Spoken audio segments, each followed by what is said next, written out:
The second in the series Arise News Town Hall meeting with presidential candidates of various political parties was held last night in Abuja, the nation's capital. Omoyele Sowore of African Action Congress, All Progressive Grand Alliance's Peter Omadi, Yabagi Sani of African Democratic Party and Adewole Adebayo of Social Democratic Party all took their turns to speak about their plans and programs for governance and also answered questions from members of the audience. Let's take a few minutes to have a brief look at how it all transpired. Well, to tackle the economic problems for Nigeria, believe you me, is the easiest thing to do. And I say easiest thing to do because today the whole world is into the narrative that serves Nigeria best of all the countries you can think of, which is the issue of energy transition. We're a gas country. We can take advantage of this, what the world is doing today, moving from fossil fuel to the renewable energy, and then using gas as the intermediary, transition energy. Europe today is looking for where they can get this gas. We are building Ajakuta, AKK. All we need was just $2.8 billion. Today, Tietie says we are losing close to $5 billion a year. So we can build twice, three times what we of AKK to serve the Trans-Saharan, gas pipeline, go into the European markets and make a lot of money. I know you may say this is a long-term, business, but long-term, yes, but investment can start coming in now as we speak. There is paucity of tax collection in Nigeria. We must accept that.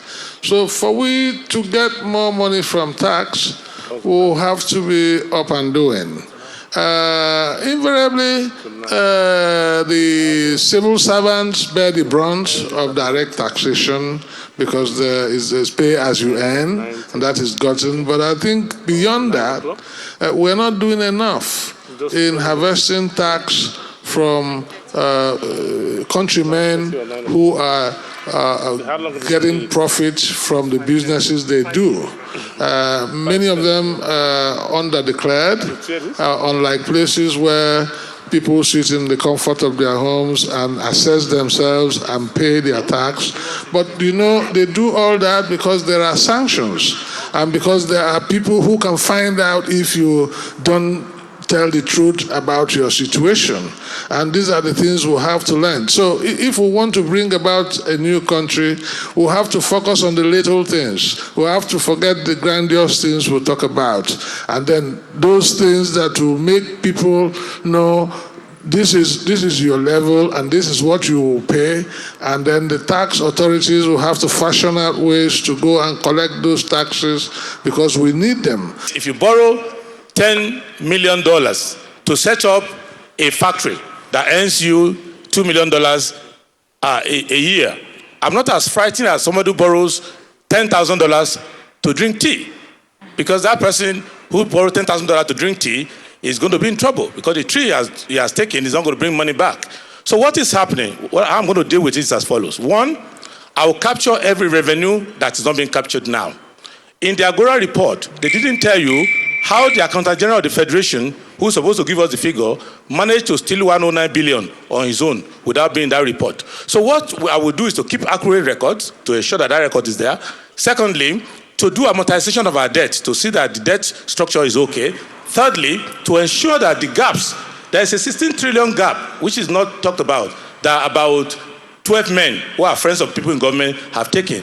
There's also another money which will go to a bad bank called AMCON, which many big men borrow money from AMCON, and they're all looking like big men right now, and we are paying for it. So I will bridge all that gap, and you will see that we'll have enough money to grow the economy. Your time is up, sir. Thank you. I'm sure our fact checkers are currently looking into your claims. We'll see what they come back with. Last but not least, Mr. Sowore, over to you. You have 2 minutes, sir. I want to state clearly that our debt to GDP ratio is not out of control. Our problem is revenue to GDP. And it is because we don't capture our revenues appropriately. I want to refer to Tietie's position on oil companies, where my colleague, comrades, once worked, where I mentioned earlier that the oil companies are owing over $6.4 billion in taxes unpaid to the federal government. It was Tietie's position, not Sowore's position. There's a body known as RMA FC, the Revenue Mobilization Body, said, I think recently, that federal government agencies have 10 trillion naira unremitted revenue to the federal government. I'm going to go after that. I want to also inform you that what they call security vote today in Nigeria is one of the things we like to abolish, so that the 271 billion naira that goes to governors and also federal agencies, you'll be surprised that over 799 federal agencies also collect security votes. I don't know who they are protecting with it. We will abolish that. But most importantly, we must discuss our revenue, cum what we spend money on, waste, the amount of waste in this country. I have said it and I repeat it before Nigerians that I want to abolish the Senate so that we can use that money to take care of education. I will stop investing in irrelevant things.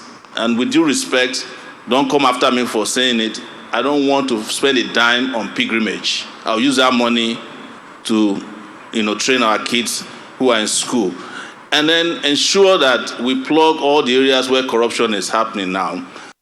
Well, Frank Tietie is a RISE analyst and he joins us now for a quick breakdown. Good afternoon, Frank, and a very warm welcome to Newsday. Now, let's get straight into it. We've just been listening to Sowore, who had some pretty creative ideas. Let's first talk about abolishing the Senate. Now, in your opinion, can Nigeria function solely on a House of Reps and State House assemblies?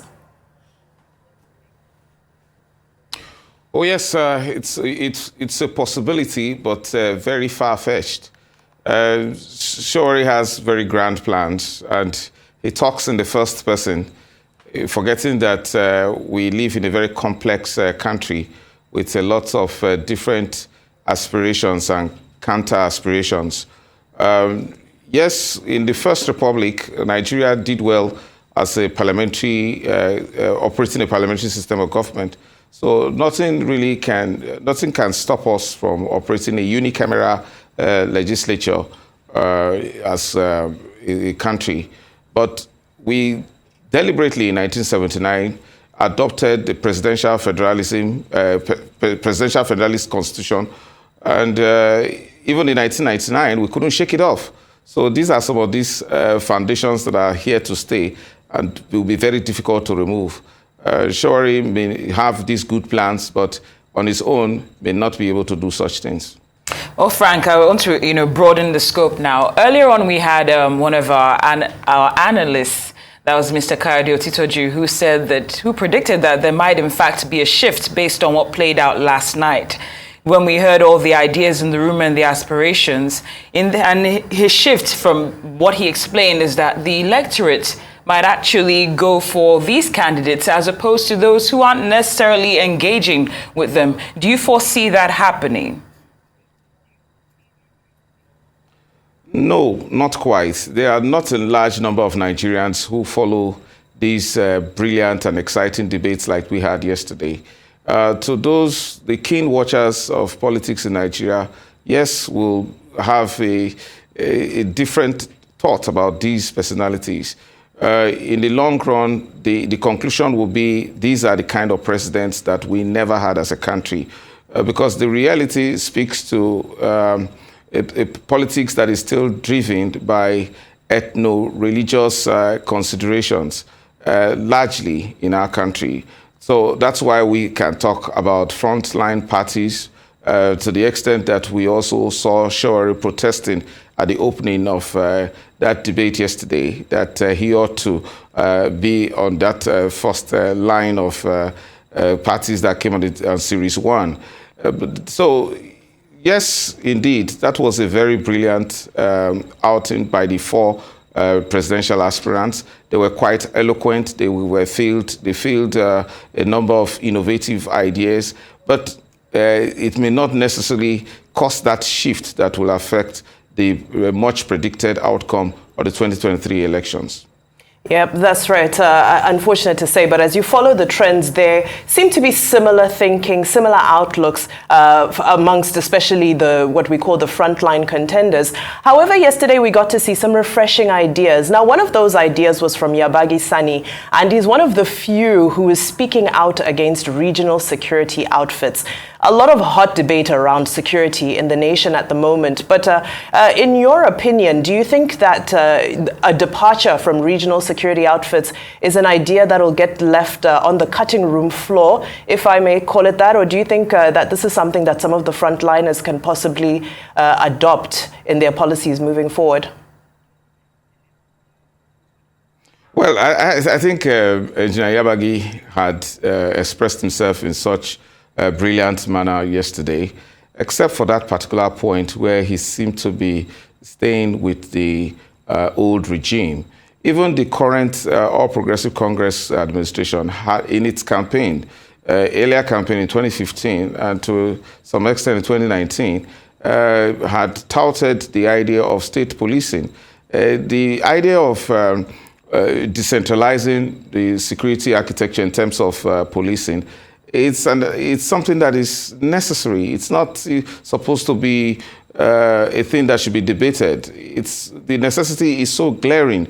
So it's strange that Engineer Yabagi still believes that a national police, a single national police system will be helpful. But he had his reasons. His reasons were that he assumes that there will be an unnecessary contention between the state police and the federal police. But Shoare and the other two candidates have a very clear mind about it. That is, the federal police should be there in residual capacity to intervene only when it is necessary, when the state authorities either carry out some infractions or they are unable to meet any particular security situation.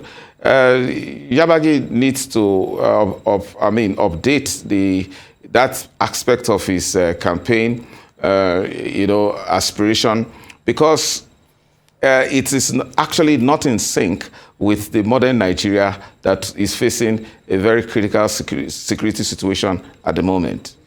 Frank, of course, you said modern Nigeria, but when it comes to power supply, we're far from modern.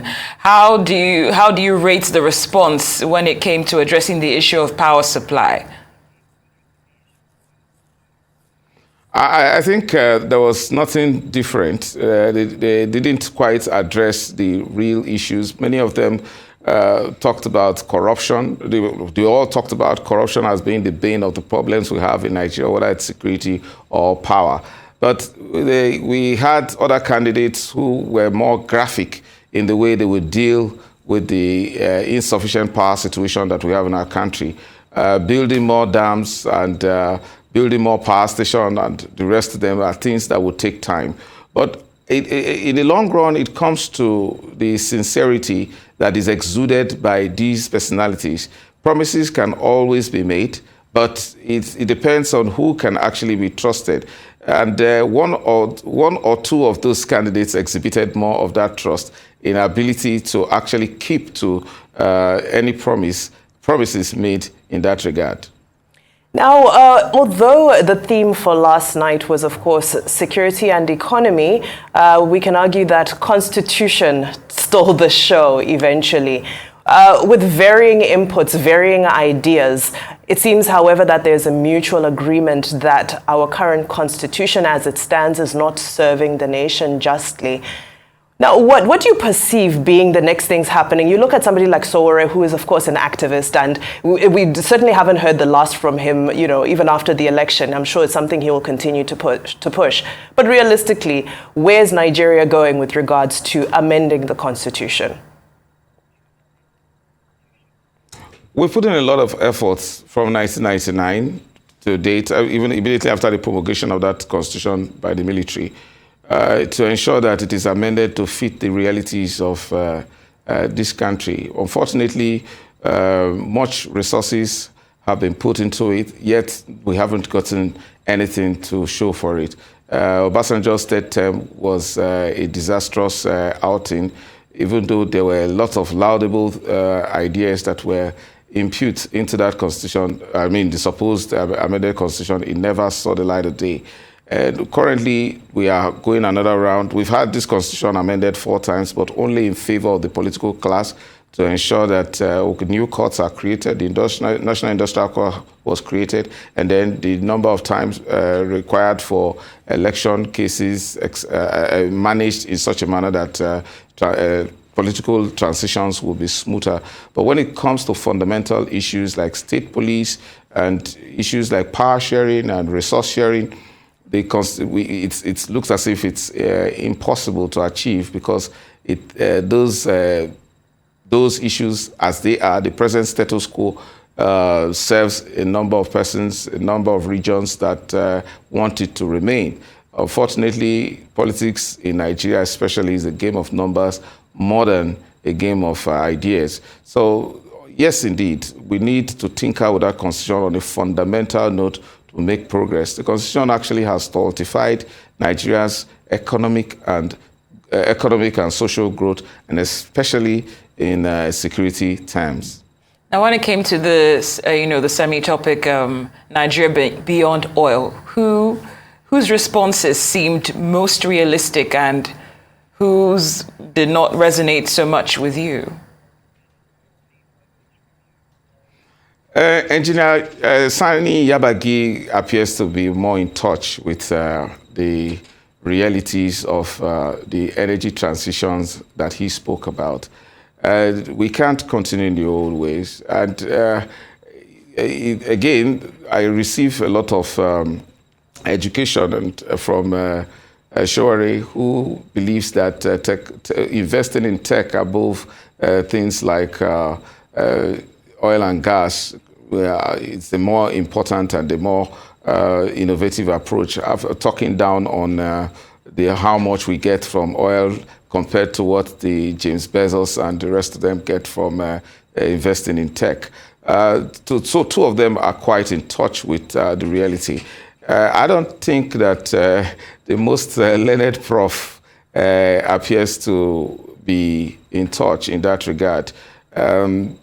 I just believe that it's important that Nigeria gets it right when it comes to energy, believing that it is a very finite resource in terms of oil, and alternatives are things that should be invested in. And Yabagi and Showore appear to be very much in touch in that regard.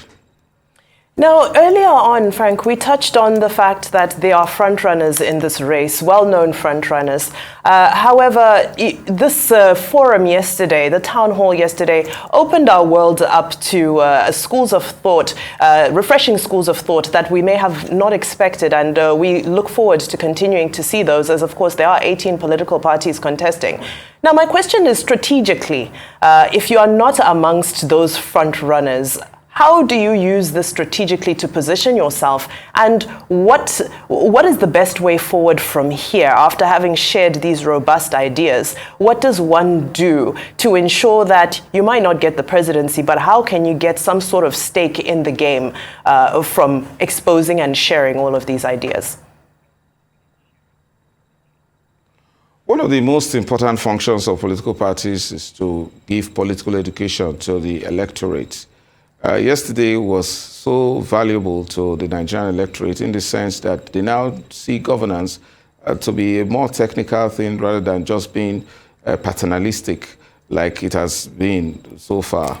These persons, especially the parties that were represented yesterday by their candidates, may not actually be among the front runners, but the ideas that they have shared will give Nigerians the opportunity to measure whoever eventually wins the 2023 election. So there's a whole lot of value in what was shared yesterday. Very innovative, very arcane, brilliant, and highly expressive on the part of 4 of them. You can't actually give it to anyone better than the other. The 4 of them were quite good. But it just simply shows how much we have advanced politically and the quality of leaders that we actually potentially have as a country. Unfortunately, the reality of the outcome of the election may not give these persons the kind of the opportunity they would need. But, you know, sometimes they can add more value from consistently holding these positions. And you can give that to Sowore, who has been quite consistent in his pursuit and the positions he has held.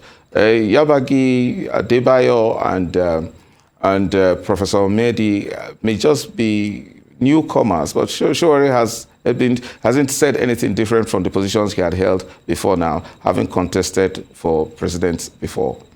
Well, Frank, of course, the biggest room is room for improvement. We got quite a, significant feedback that was positive regarding the town hall. But I would just like to know what you'd like to see in the next town hall. Would you want to see this expand beyond the economy and security, or should we just focus on those two, as we've done in the past, two cases? Well, nothing matters to the Nigerian people other than security and the economy at this time. After all, the purpose of government, as it is often said according to Section 14, subsection 2, is to provide welfare and security for the people. So security so that we can live freely and express ourselves and maximize our potentials as a people and a state. And then welfare, we should have a country that should commensurably take care of its citizens with the kind of resources that it has. So if you consider the resources that Nigeria has had since independence, to think that we have an energy problem, we have a housing problem, we have an unemployment problem, it shows that we are not getting it right. So what I would see in the next town hall series is nothing different than from these two sectors, these two themes.